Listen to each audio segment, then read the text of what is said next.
Started? Yeah. Okay, good morning, Chaverim. We are in Likouté Moharan Zayin Tinyana. This shir is sponsored by for the Nishmat of Shlomo Ben Esther, Siruya, and for the recovery of the Disya Bat Mesoda B'ezrat Hashem. Fine. So we're holding into Zayin Tinyana, and we're in a very, very crucial juncture.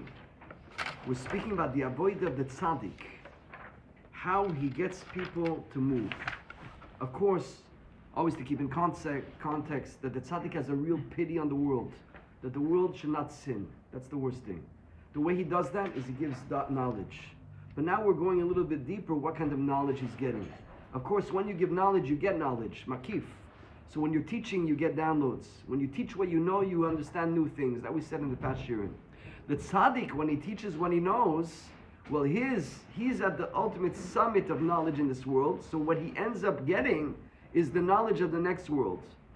Since the next world is above time and space, so the knowledge and the makif that he's getting is beyond time and space. In other words, there's not enough time in the world to be able to explain what he understands. When you come to the tzaddik emes, don't think you're in the same level, you're in the same league as him. Not at all. He's in another league, he's in another world. He's having pity on you, coming down to this world to give you some knowledge and trying to fit into dibur, mitzamtzem the dibur in a way that you can hold on to it. But really, the diburim that he's giving you are coming from atik, from places that just to have that dibur a little bit that goes into your mind, you're actually holding onto a rope which is hanging from heaven. So that's why you feel so energized when you hear from the tzaddik. So the tzaddik, though, once he gets that knowledge, we said he's zoichet to what's called marav tuv chacher tzafanta. You're getting knowledge from the next world, which is tzafun, which is hidden, and then because of that, he gets machamita mapishpashta.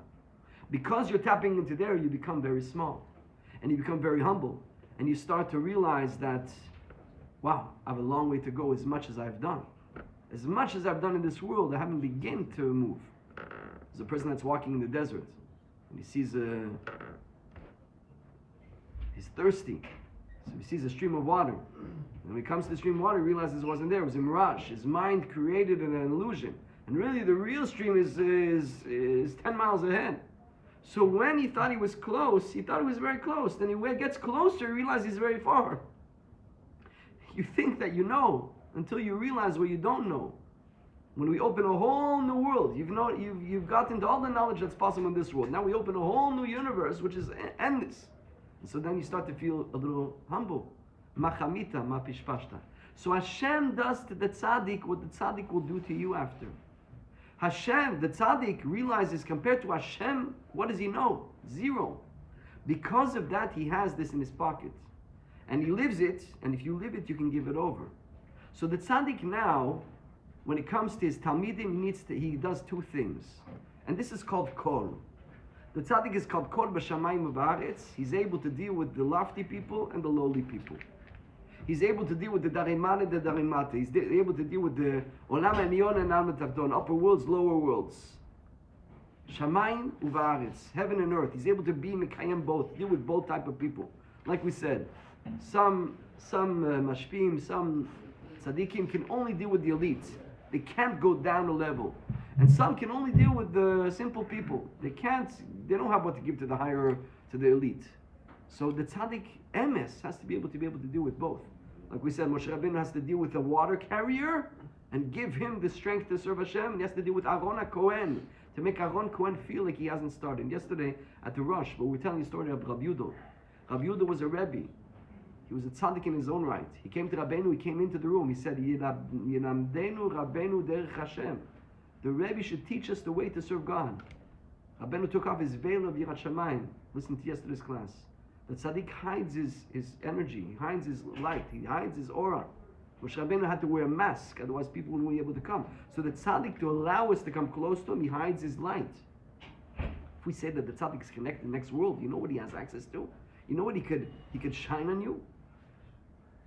So the tzaddik is hiding his light, and Rabbeinu said to the point where if he would remove the veil around himself, you wouldn't be able to come near to his house for amot. You would be petrified and trembling and shivering, and you wouldn't be able to even come and touch the knob of the door. So Rabbeinu took off his veil of Yirat Shamayim, He took off his veil to expose his Yirat Shamayim to Rabbi Yudo, who became, at the end, one of the greatest Talmidim of Rabbeinu himself. He was a Bal Mofet himself. He was doing Pidyon Nefesh, stories of Rabbi Yudo afterwards.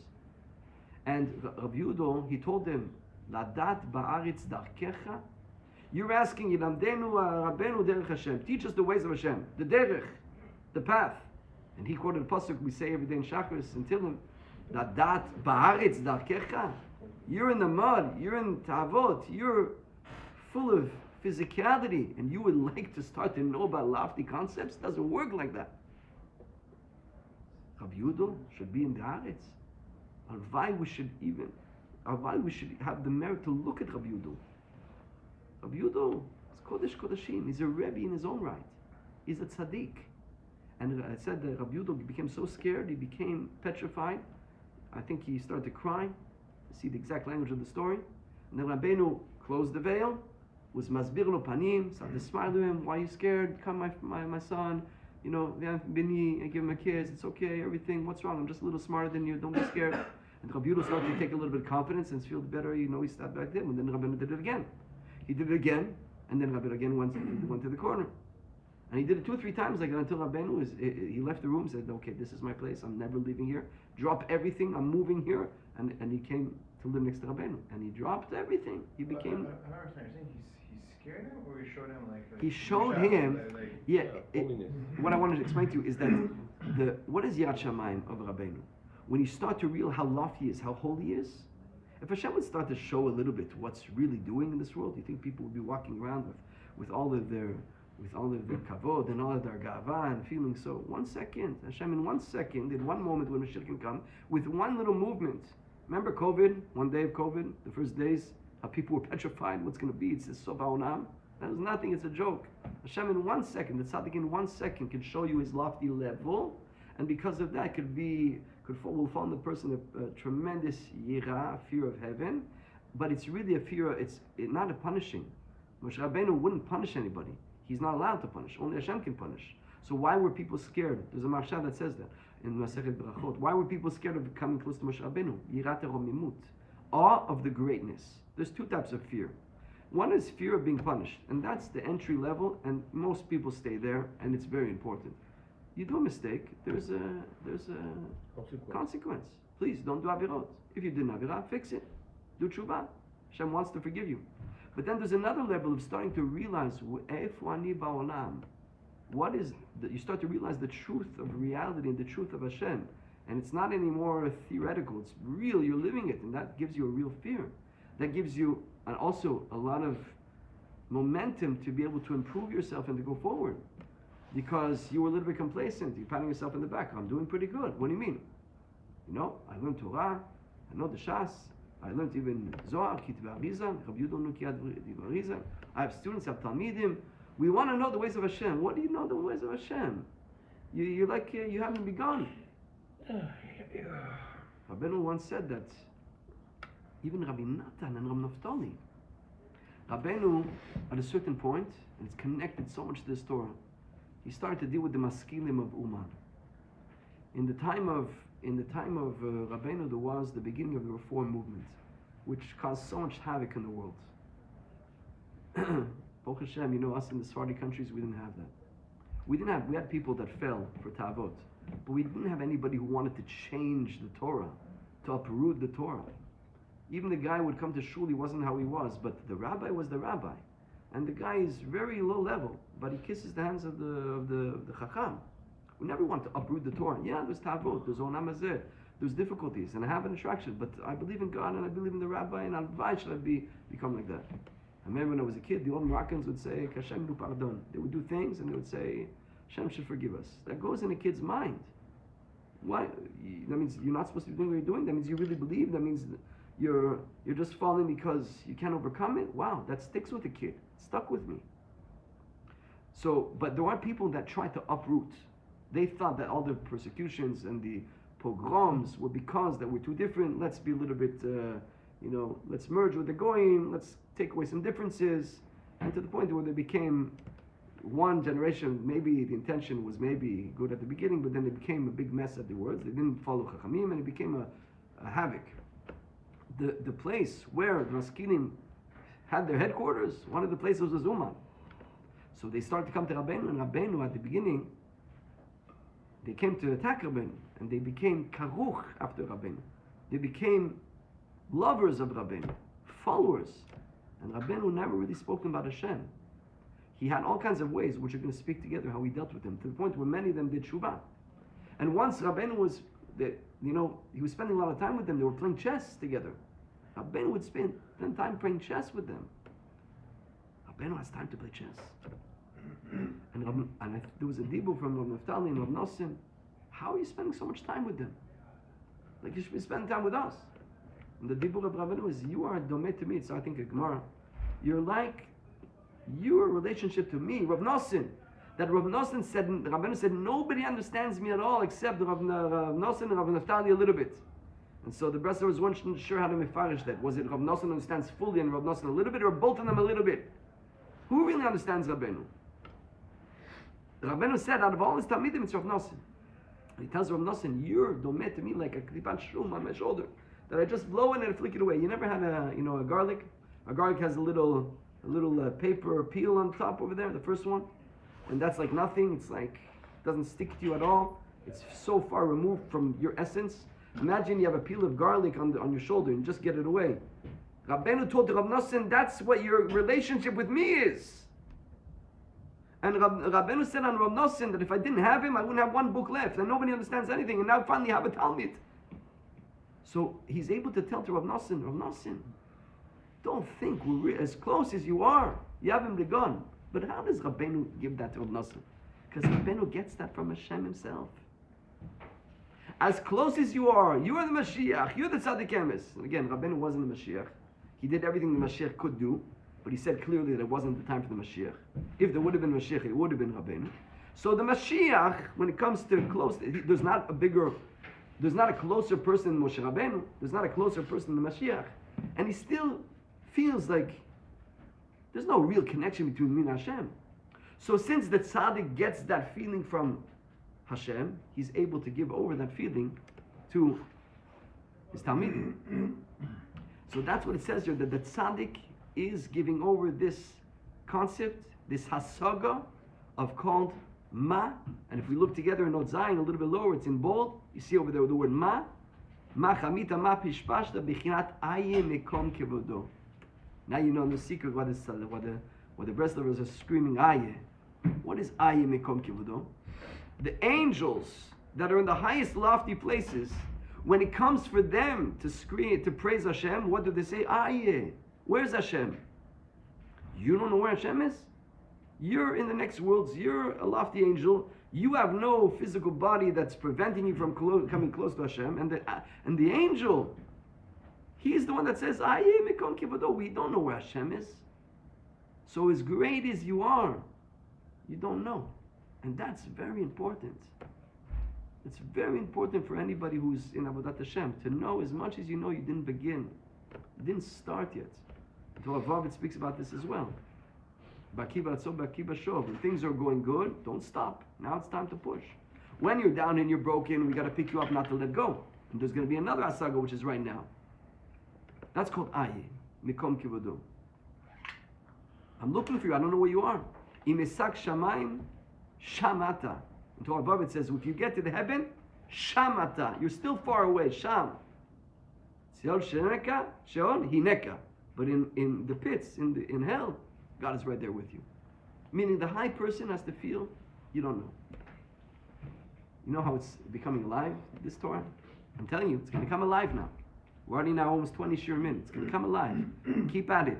Get it again. Take your booklet. Review it. Listen to the shurim. Learn it with a friend. Give it over. Well, David gave it over last night. Gave it over last night. He's having Talmidim already. Tonight we have, everybody's coming. Tonight's a big thing. Get a friend. Get a chavrusa. You have the Torah now. You can't not come tonight. You have to come tonight. Come and bring a chavrusa and bring the Torah and open it up and give it over. You got to. You have it now. You know what it talks about.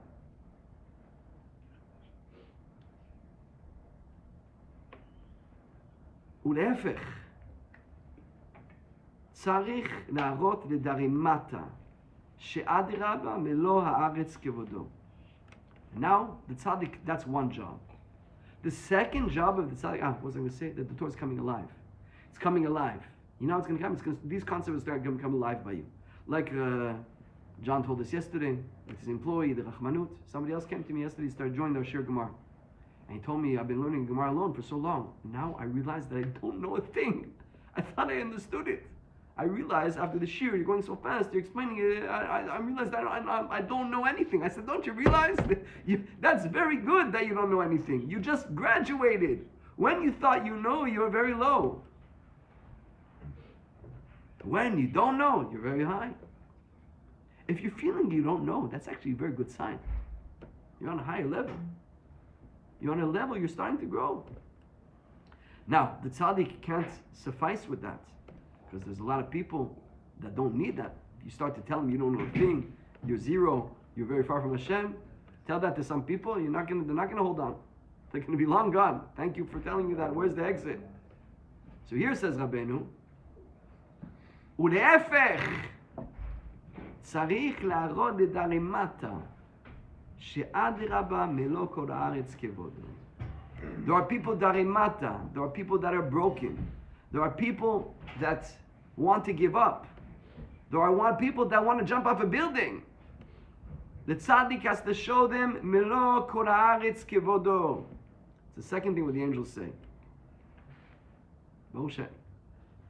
We say ayim mikom kevodo, but the angels also say melo kol haaretz kevodo. Hashem is everywhere. He's right there with you where you are. There are people who are really in the mud, in the dirt. There are people on very low spiritual levels. They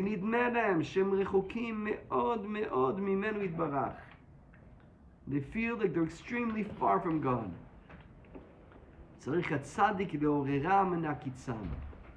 And because of that, it sounds like maybe they're sleeping. What does it make a difference anyways? Who's looking at me anyways? Like I hear people say, does it really make a difference if I do a mitzvah or not? What in the world does this little lowly creature have any influence on God if I do this or don't do that? Does Hashem really care if it's like this or like that? Come on, leave me alone. Said Kriyat Shema this minute or this minute. Come on, what does it make a difference? No, you are very close. Hashem is right there with you. The tzaddik needs to wake him up. Don't think that.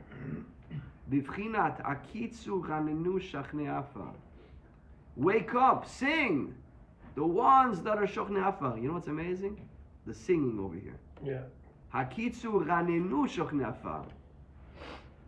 You know that guy that came to Uman? He doesn't know why he came. Who bought me a ticket? What in the world am I doing here? Am I really crazy that I traveled to Ukraine? And then all of a sudden he starts to hear the nigunim, and there's somebody that takes out a tabuka, and the nanachs are going to grab them to dance. And now he starts to get this light. Hashem is with you. Hashem yitbarach, tamid ohev oti. That's what he came out of Uman with. Hashem loves me. And he's dancing, and he's dancing, he's dancing. I remember the first Uman I came, we were still playing in the kloids, downstairs, the Sephardi kloids. There was no other minyanim. There was the kloids, that's it. How many minyanim today? Yeah. And I remember a certain point, the even man got up on the table, on the chair. He was on fire over there. The kloids, it was like, the kloids was, he was sitting in front there, he was the makar of the kloids. Remember? And he started and then the Syrians there and everybody. I couldn't believe where I was. This is Rosh Hashanah? What is that? I never saw Rosh Hashanah like this. And you know, you don't know so much Torah. You don't know musagim. You don't know nothing. But the energy and the simcha and the love that you feel that Hashem is surrounding you with, so you start to dance.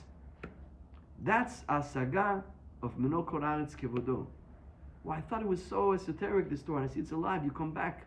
Wow, Hashem is really here. Hashem is really with us. There's really ashkacha. Akitzu ranenu shochne afar. The one is in the mud, he's in the dirt. Wake him up. Let him sing. Right? The guy is rushing to Beit Midrash. He doesn't have time to sit and dance. Sing and dance. He should dance every day. But some people, they're dancing there for hours in Uman. Who is giving them that fire? The Rebbe. The Rebbe's giving them fire. You're going to dance. You're going to sing. Wake up, Hashem is with you. I don't know anything. Don't even know how to read. Hashem is with you. The tzaddik gives that feeling, and it's so deep that he can't explain it. That's when he comes back to the regular world and he starts to tell people, Hashem, Achi, he says, you're nuts. He can't verbalize the energy that he felt and the feeling that he felt and the kiss that he got. Can't verbalize it. V'deganot lehem sh'Hashem imam. The tzaddik has to show them Hashem is with you. By the way, it's absolutely 100% true. Menokon Haaretz is true. Hashem is right there with you at every single second. There's nothing more precious than you in the whole world. I want to go over time. Oh, how much time we're at? 21 minutes. We'll stop here. Hashem is with you. Menokon Haaretz kevodo. Hayem yakom kevodo.